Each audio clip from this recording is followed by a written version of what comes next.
Welcome to the Prophecy Club. Our topic today is prophecies about the new young Pope. I think you'll find this very interesting. Also, if you have not already noticed, the price of gold just hit another new high, like $3,500 an ounce. I can remember back in 2000, it was $200 an ounce. We never thought it'd see 3,500, but there are folks saying it's going to hit 5,000. And of course, Shane Warren was told that the price of silver is going to skyrocket.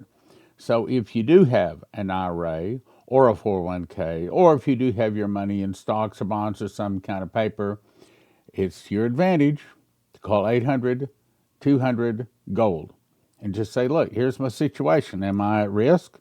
Am I okay? Maybe they say you're fine. Maybe they say you're not fine. But it doesn't cost anything. It doesn't hurt. It's to your advantage to call 800-200-GOLD and see if they can help you. Also, if you have some crypto you'd like to put into an IRA or back it by gold, blocktrustira.com. Okay, so also I have a Friday night Bible study from 6:30 to 7:30 each Friday evening. And right now we are studying through Revelation. We've already covered the first 6 chapters, so we will start this Friday, chapter 7. And of course, I memorized the book of Revelation, so if you'd like to have the opinions of a person that memorized the book of Revelation to help you to understand it, Friday night, 6:30 to 7:30. And it's up to where you can watch it basically anytime. It's just live, 6:30 to 7:30, where you can ask a question. Also, if you don't have one of these, it's my advice that you get one, put it on your car. They also have them from your house, for your house. That way, if lightning strikes, or if there's a suitcase nuke that goes off near you, this guy here is supposed to stop it so your car still starts, your computers, refrigerators, things like that still work. If not, an EMP can fry every computer chip in the area. Okay, so let's get started. Now, you're going to be saying, so who's David Phillips? Well, he's worked for Prophecy Club for, I don't know, 8, maybe 10 years. Works in the background, and I believe that God has spoken to him more than once about some things specifically for me personally and also for Prophecy Club. I respect him. I believe he hears from God. He is not one that jumps up and tries to hear all the time. And the times where he said God spoke to him, I believe he spoke to him. So, my opinion, I think he's someone we should listen to. So he says, please understand that I'm sharing this from the best of my memory. As I was relatively new believer in Jesus Christ at the time and had never experienced anything like this vision he's about to tell, he says, I was in a Catholic church during the service, young man. They called everybody to stand. When I stood up, a vision started that went top, bottom, left, right. He said, then here's what I saw. At the same time, it looked like it was forever. Also, the top and bottom of the movie screen expanded to what looked like forever. I was no longer thinking about the church service. All I saw, or was thinking about, was this vision in front of me that played out. The vision that I saw was of a new pope. Of course, with the current pope just died, everybody's wanting to know about the new pope. He's about to tell you. Vision of a new pope. The pope I saw standing in front of me of great masses of people in Italy and the Vatican. He was high so he could speak to the people directly. There was great excitement in the crowd because this pope, because the papacy had finally returned to Italy. Okay, now hang on. I'm not a Catholic. I don't exactly understand this, but I think this is something to watch for. So if the papacy turns to Italy, that's a very, very big stroke.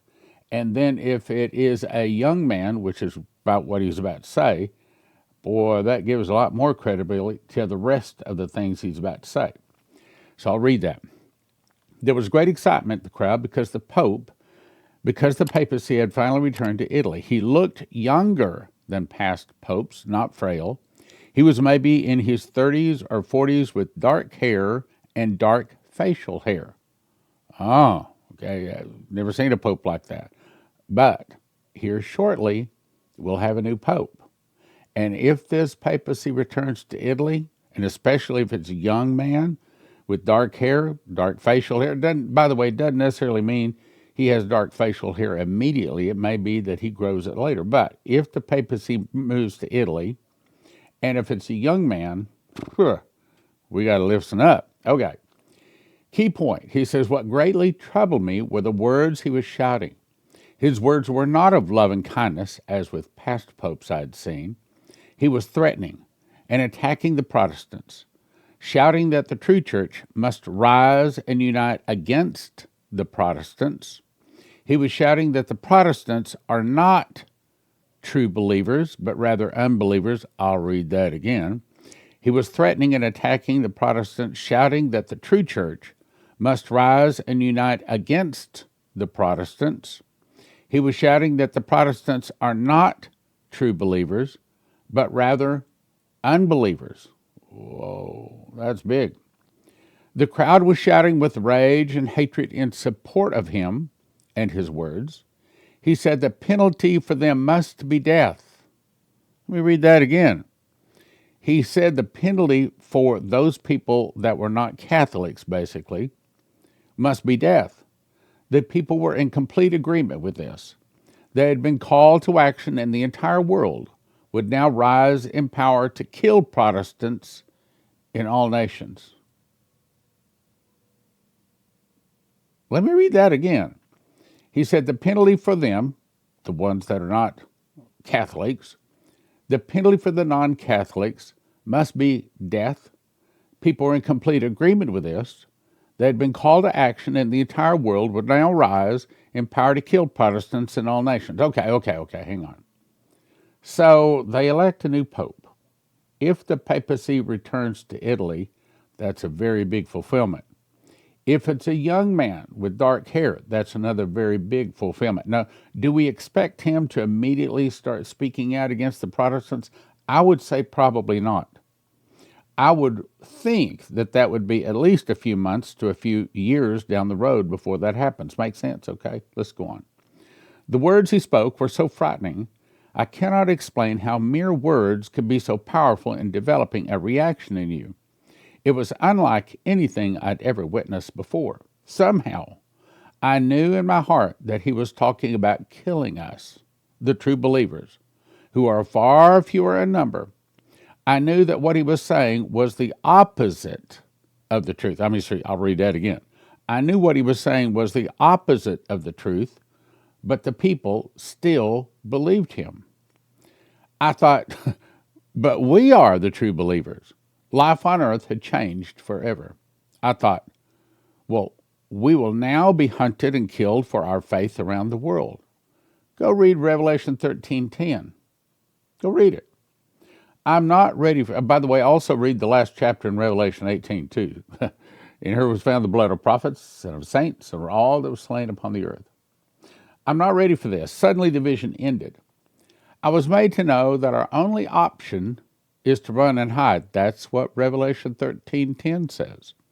But they will discover that when all the world has turned to the beast, there is nowhere that will find you, nowhere to hide. They will find you. Our only hope is to trust Jesus with our death.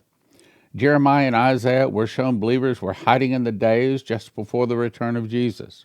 Now, if the three people that say the tribulation started on about or around October the 5th of 2022, which would be the Day of Atonement, which would be the day that the tribulation would start in any one particular year. Now, my question, there's no question it'll start on the Day of Atonement, because it ends on the Day of Atonement. That's the last judgment day. So it would make sense that it would start on the Atonement Day, which is for 2022, October the 5th. Now, I'm not necessarily saying the tribulation started October the 5th, 2022, but, if it did, that would put March 18th of 2026, the middle of the tribulation, which for my studies, most of my life, I've always believed that would be the day that the Antichrist sits on the Ark of the Covenant, proclaims himself God, stops animal sacrifice, and there around just before, on, or shortly after is when the mark of the beast would be introduced, not necessarily required yet. But the point is, 2026, my brothers and sisters, that's only about a year away. Now, let's go on to the final date. That would put August 29 of 29 would be Armageddon. Okay, are we that close? I don't know. It may be. But let me show you some other stuff.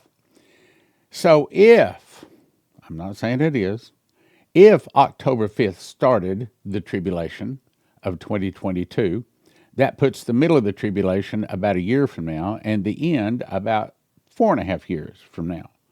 Does that sound like it's possible? Does it sound feasible? I can't say no. And of course, it's a whole program explaining to you why they need a red heifer, but Israel has to have a red heifer in order to cleanse the Sanhedrin, the sacrifice, the priest, in order to start sacrificing. And 5 of them were sent over there like 5 years ago, but now they're saying they don't have a red heifer suited for their ceremony. So apparently we are not ready to start animal sacrifice. Why is that important? Because in the middle of the tribulation, the Antichrist sits on the Ark of the Covenant, and as I said, he stops animal sacrifice. Well, if they aren't doing animal sacrifice in Israel yet, then obviously they can't stop it. So that's saying that we might have more time rather than something happening in 25 or 6 or who knows. Okay, so let's go on to the next point. Now let's talk about the prophecies about the Antichrist. I want to make a difference because, as you see behind me, there is a difference. The Antichrist is political. The Pope is religious. Now, this vision that Dalton Travis Gray had back in 24, I think is very important. He said, I had a dream, and as I was in a random place, and a global distribution had just occurred. A blackout. It was a worldwide cyber attack. It was some event that disrupted all world systems at once. It was a planned event to consolidate world power and control of all money systems. I'll read that part again. Control of all money systems. In other words, they're going to a digital system so that no man might buy or sell save he had the mark of the name of the beast or the number of his name. Control of all money systems, information systems such as the internet, the exchange of information into global surveillance state in which we are subjects to that state. Now, I want to believe that that's not coming in 25 or 26, but it might. I knew this must be according to the prophecies in the Bible. I saw this event was catalyst for this event. Then I was shown several places around the globe where they had caused great trouble in other places not as bad. But all around the world it was affected. I saw people revolting, people angry, to some degree of chaos just about every place. The public did not understand what had happened. In the vision I continued to travel. I was shown militaries and governments will try to crack down on this behavior and quell these populations, but nothing seemed to work. We stopped at the Vatican, which is why I'm bringing this in today. At that point, I realized an angel was with me, and I was overlooking the square at the Vatican. People were in chaos. Shortly, the Vatican government told everybody to become calm. You need not to leave. We have an announcement to make, and we don't need any trouble here. They were enforcing a lockdown, or at least their curfew-style martial law. This was happening worldwide to different degrees. Some places of the world, people just didn't care. The countryside people who lived simple lives seemed to calm down. The skies were super dark, like black skies. I wonder if that is the 3 days of darkness. Seemed very demonic and stormy. The Pope came out wearing his papal crown with many jewels in it. He had jewels on his clothes and his staff in his hand. He was dressed as majestic as the Pope can get. He was wearing it all and looking slick. Then another individual came out. This individual, which we believe he's talking about the Antichrist, was tall and he had olive skin. Now, I want you to notice olive skin, because I'm going to show you that Ken Peters describes him the same way as does Maurice Sklar. So that's 3 people describing him as the most handsome, olive-colored, skinned man they'd ever seen. They all describe him as an unbelievable charisma about him. This individual was tall, had olive skin, and he was not a white European. Now, I say that because I personally, I question whether he's going to be a white European. I think he'll either be Muslim, I'm talking about the Antichrist, or it could be a Muslim in Russia. But I'll cover that if we have time today. He was very handsome and had the charisma of 100 times more than Joel Osteen. Just by looking at him, you wanted to hear what he had to say. The Pope lifted his staff, telling everybody to calm down. Not long after, he gave the floor to the other fellow. He was thin. As soon as he began to speak, everyone was mesmerized, and everyone calmed down and began to be happy to hear him. And that's what Brandon Biggs says, that there was, all of a sudden, there was unhappiness, sadness in everybody until they heard the Antichrist, and then happiness returned. It's almost as if the frustration completely disappeared. They were just lulled to a nice, mellow state. I could tell they loved this guy. It was affecting me as well. As I watched this man, I thought, he's got it going on. Like, really knows how to do this. He's a charming guy, but at the same time, I knew it was a deceptive charm. But at the same time, I was objectively admiring him. I thought, wow, okay, he's a superstar. That's the sense I had. It was not this boisterous, angry, mocking attitude about him. It was more like a smooth superstar. So as he speaks, everyone mellows out and a calm came over the crowd. It was the way he was dressed. He had a suit on, and he ripped open his suit, and as soon as he did, I knew in my heart, okay, this has got to be the Antichrist. It's almost as if in the dream, he perceived that I knew, that I could see the evil underlying him. In that moment, I knew who he was. He ripped open his suit, and underneath his suit was gold, like some kind of gold, spandex gold. He had the most beautiful, brilliant underneath his suit that I'd ever seen. It was gold that would make you just lust for it. Like, I want that gold. I've got to have some of that gold. It was definitely stunning by the shine of this gold. When he ripped open his suit, I looked up in the sky, and he wasn't angry. He wasn't proud or taunting. The spirit that was in him was, well, more like a superstar. It was like the lights went out and the stage comes on and the light suddenly shines on Michael Jackson and he's wearing sparkling sequins, and it was like that kind of wow appeal. When he opened his suit and shined the light that shined from his golden shirt, he was wearing shined up into heaven, and he smiled. And I knew in that moment it was like he was telling God, I'm shinier than you. They love me more than they love you. And at that moment, I knew this was part of the unveiling of the Antichrist.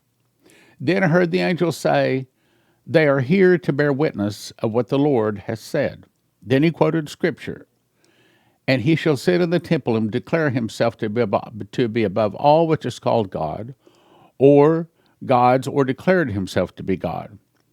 There are different translations, but either way, he declares himself to be above all of the gods. When the angel said that, this will happen, but it will happen in a different temple than this. Then the dream ended. Now let's jump to what Ken Peters said. Who's Ken Peters? Well, we had him speak the Prophecy Club back in the year 2000 and made a DVD, which is the number one most popular DVD out of the 300 DVDs we made, which you can watch instantly at watchprophecyclub.com. Watchprophecyclub.com. Matter of fact, you can watch it free for 3 days, okay? So go check it out, watchprophecyclub.com. The name is I Saw the Tribulation. So in 2000, he spoke and had a dream, and this one whole DVD is all about this dream, and it is the number one DVD that we have at the Prophecy Club, maybe second only to Dimitri, but it's right up there.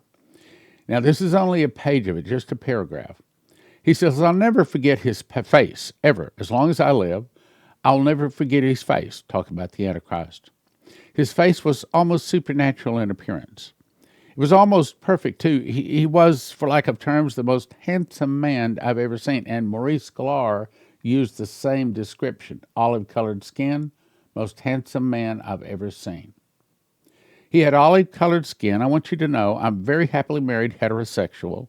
When I say he was a handsome man, I don't mean that in a strange manner. I just mean to tell you that this man had everything going together for him. Everything. He had this kind of a chiseled look to his face, and everything about his appearance was just like almost perfect. When he spoke, there was just a very strange quality about him. Now, Terry Bennett is going to tell you that he believes the Antichrist is Emmanuel Macron. I seriously questioned that, but I'm reporting the prophecy, so I'll report it. Terry Bennett is a credible source, so I'll bring it to you. Terry Bennett, February 8th, 2023. I was shown Emmanuel Macron's face in 2001 by the angel Gabriel, and he showed me this over 4 days. He said, keep your eyes on 4 nations. Greece is going to one another Alexander the Great. Italy is going to one another emperor. Spain is going to one another king and queen, and France is going to one another Napoleon. When he said France, the face of Emmanuel Macron of France appeared before me. Then the scene changed. The Pope declares that man to be God on earth in Europe. Let me say it again. The Pope declared this guy, Emmanuel Macron, to be God on earth in Europe. When he said that, millions of Catholics rose up saying, no, he isn't God on earth. Then the bloodletting began. Okay, and that fits with David Phillips. What he saw, the Catholics began to kill the non-Catholics. The scene changed to a motorcade of black cars with one white car. And Emmanuel Macron was riding into Jerusalem in a white car with the top down. They were throwing branches in front of the motorcade and crying, blessed is he who comes in the name of the Lord. Emmanuel Macron refers to himself as Napoleon directly. He also refers himself to as Jupiter. Emmanuel Macron is calling for the revived Roman Empire, for Europe to have its own combined military. All of that is true. Again, I'm not totally convinced he's the Antichrist. Okay, so Antichrist, false prophet, what's the difference? Let's talk about it. One of the things that Dmitry was told makes me think the Antichrist is Russian, and here's why. God will raise up China, Japan, and many of the nations. They'll go against the Russians. They'll defeat the Russians and back them to the gates of Paris where they sign a peace treaty, but they make the Russians the leader. With all the nations as the Russians as the leader, they go against Israel. Okay, that doesn't sound like a European Antichrist. That sounds like a Russian Antichrist. Then you go to Ezekiel 38. Son of man, set thy face against Gog, the Magog, the chief prince of Meshach and Tubal. That's talking about Russia. And God says, I'm going to bring him forth, all of his army, horses and horsemen, all of them out of the place of the north parts, that's north of Jerusalem, come like the people against the people of Israel. That sounds like a Russian Antichrist. So now we have two different things. Which one's correct? I don't know. But if I had to trust whether I believe the Bible or some of these other people outside the Bible, I'm going to choose the Bible. Now, let's talk about this. I also can show you, and I've showed you in other programs, that there's a very high probability that the Antichrist comes from Turkey, the northern part of Iraq, Iran, possibly Syria, the geographical region. I personally suspect the Antichrist is not Muslim, but his parents will be Muslim. Now, as far as the Antichrist, the false prophet, and that's what we're talking today about the Pope, it may be that he will be a future Pope. And since we just lost our Pope, we are going to be watching to see if the papacy returns to Italy, and especially if it's a young man with dark hair, and especially if he has or starts to grow facial hair.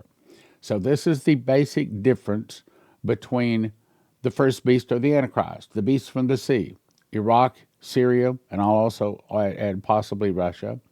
He will not regard any god. He'll be a son of Ishmael, Arab, 12th Imam or the Mahdi, based upon my research.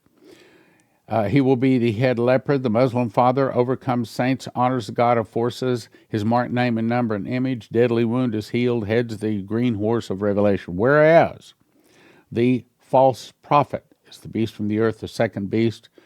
He may be the Peter the Roman. Heads the Catholic Church, a hijacked position. In other words, a lot of Catholics won't like him. He might be the 112th Pope, riding the beast, the woman, two horns like a lamb, speaks as a dragon, deceives by miracles, orders the mark, resistors killed, orders the image of the beast made, makes fire come down from the sky in the sight of men. Now, I think I've got enough time to rush through this. 2014, Brandon Biggs had this vision. He says, I don't know if I was in my body or out of my body. The encounter changed my life forever.